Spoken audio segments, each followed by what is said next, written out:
மக்களவைத் தேர்தலுக்கான முதற்கட்ட பட்டியலை வெளியிட்டுள்ள பாஜக, வாரணாசியில் மீண்டும் பிரதமர் மோடி உட்பட 195 தொகுதிகளுக்கான வேட்பாளர்களை அறிவித்துள்ளது.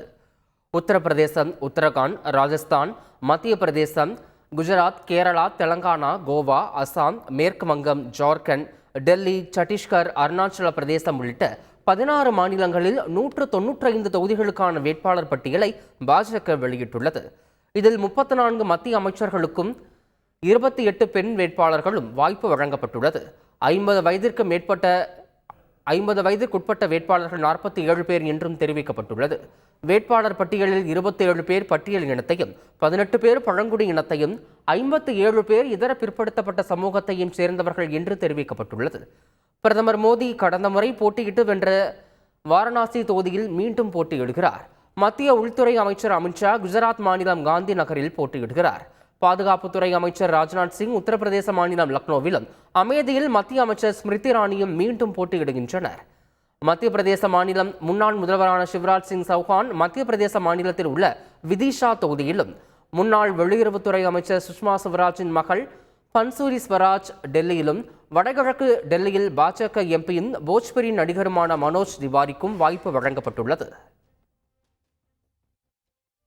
பிரதமர் மோடியின் வருகையை முன்னிட்டு சென்னை நந்தனத்தில் விரிவான ஏற்பாடுகள் செய்யப்பட்டுள்ளன. அண்மையில் பல்லடம், நெல்லையில் பொதுக்கூட்டத்தில் பங்கேற்ற பிரதமர் மோடி வருகிற 4ஆம் தேதி சென்னைக்கு வருகிறார். கல்பாக்கத்தில் அரசு நிகழ்ச்சியில் பங்கேற்கும் பிரதமர் மோடி அங்கிருந்து ஹெலிகாப்டர் மூலம் நந்தனம் OMCA திடலுக்கு வருகிறார்.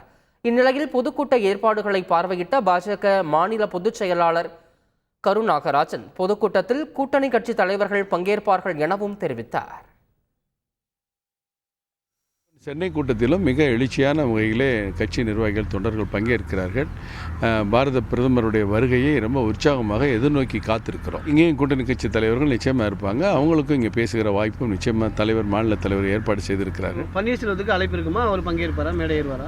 தலைவர் சொல்வார். அவர் ஏற்கனவே பாஜகவில் தான் தொடர்பில் இருக்குன்னு சொல்லிட்டு இருக்காங்க. மாநில தலைவர் அவர்கள் இதை பற்றி அறிவிப்பார். திமுக ஒரே ஒரு தொகுதியில் ஜெயிச்சு அதுக்கும் சட்டமன்றத்துக்கு வராமல் போன காலமும் தமிழ்நாட்டில் இருக்குங்கிறது அவங்கெல்லாம் மறந்துட்டு பேசுகிறாங்க.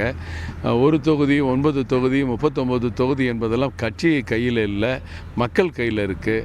நீங்கள் போடுகிற பழைய கணக்குகள் எல்லாம் பழைய புத்தகங்கள், அது முடிந்து விட்ட கதை. வரப்போகிற புதிய கதையை 24 நீங்கள் பார்ப்பீர்கள்.